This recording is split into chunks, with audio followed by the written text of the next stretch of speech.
want a defenseman. But beyond that, I would absolutely pick up the phone and see if we can get aggressive that way and make a deal like that for sure. And it's a local kid. As you know, they want to put bodies in the seats. That's nice. Yeah. But you know what? Put bodies in the seats even more than that, playoff games. Yeah. And you got to build the right roster. Where are you on Dobson, a guy that I have on my trade board? You can catch that on sportsnet.ca. A guy that had 70 points 2 years ago, who had great upside. I think the sense is, with an off season that he plateaued or he didn't take a next step, but it won't stop some of these guys from asking for $10 million, once they get in a position to negotiate a contract.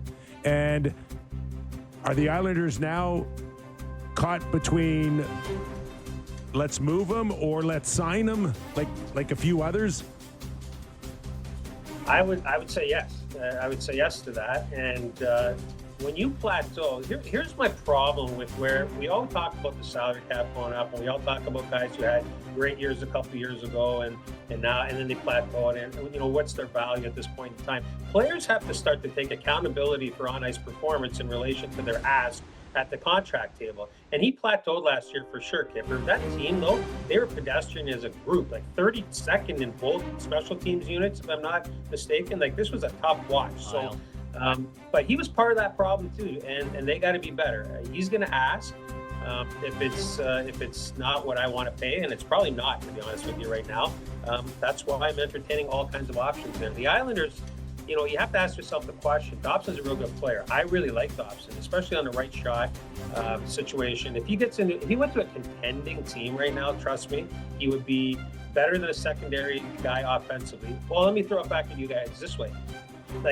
Evan Bouchard, for all of his offense, and he actually did play better defensively for 60% of the playoffs, I would say, for you guys, in my estimation, because I don't really like his defending.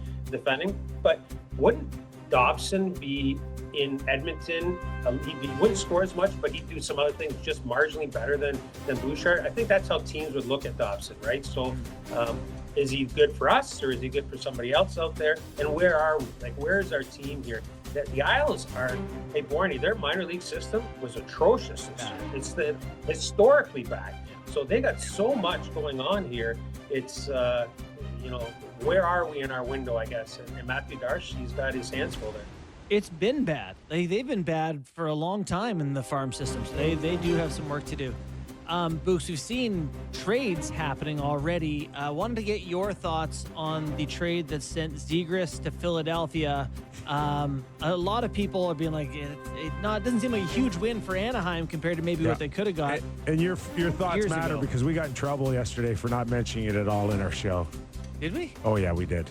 Yeah. Sammy, bad producing. That's on me. That's on me, guys. Boogs, your thoughts, pal. I love it how he just throws it across the bow at you there, Sammy. It's unbelievable. That's all right. It's all good. It's almost the summer, bud.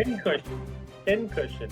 Zegras is polarizing. He's a lot of flash and dash and happy-go-lucky, but it doesn't work like that when you're trying to build a culture to win.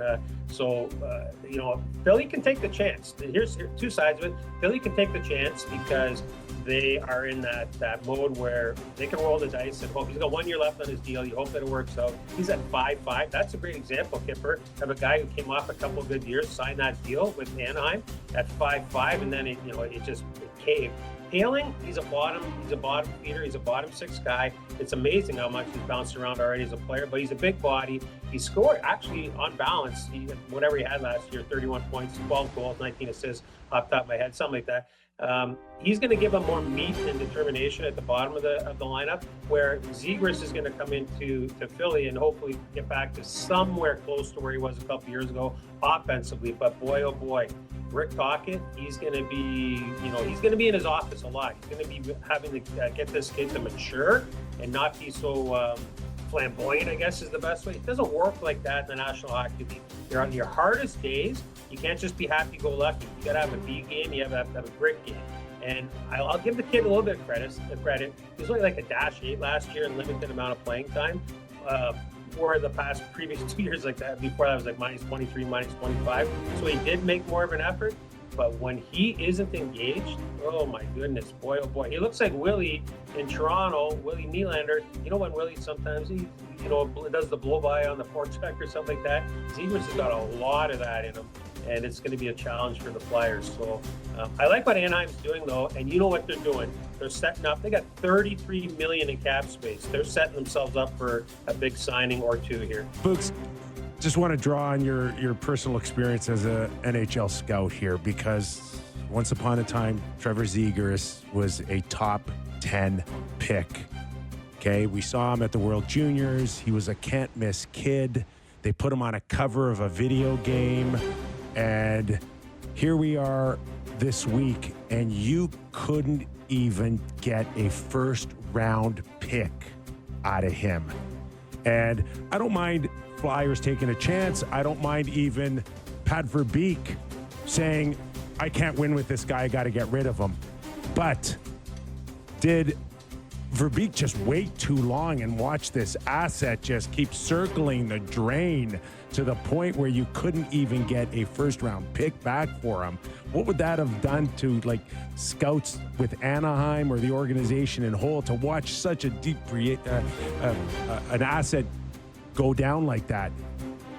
Yeah, no, it stinks. I got to be perfectly honest with you. There'll be a lot of questions asked, and the thing about it is when they went into the rebuild, they were going to be drafting the best available player no matter what. And then you're going to nurture that asset. You're going to develop them, et cetera, et cetera. Here's my take on it. You talk about video game covers. You talk about all the, like, riding around. And remember there's that, he's riding like a mini go-kart thing in Anaheim in the underbelly of the rink. Like, just smiley, smiley, smiley. Here's the thing, boys. On your worst day, this is how I scouted.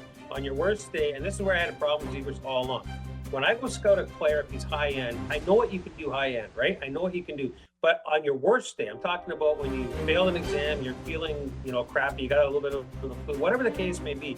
When I can still see you perform at a high level on your worst days, now I know I got something. I think the Anaheim Ducks went through that process of seeing him on his worst days and just recognizing that when his worst days aren't even close to good enough to help us win games, period. And they did everything they possibly could. It stinks to send that out the door. It really does. The thing about it is they've had so much draft capital and they're so far under the cap for so many years now, they're going to be able to hide that. But it doesn't feel good behind the scenes. Marty Madden, their director of scouting, he does a fantastic job, has forever. But he's not feeling good about it, for sure. So as you head towards this draft, you say that you don't talk to other people to get their opinion. You just do your own opinion. Well, nobody's there in L.A. Well, fair enough. Even if they were, though, where does your opinion differ from the consensus in this draft? It starts to differ. Well, I think it differs for some at number one, but if you guys watch that special on Schaefer on Sportsnet that ran, like, this kid he's all world, so he's number one for me all day long. But I'm off the grid at number two. I've got Caleb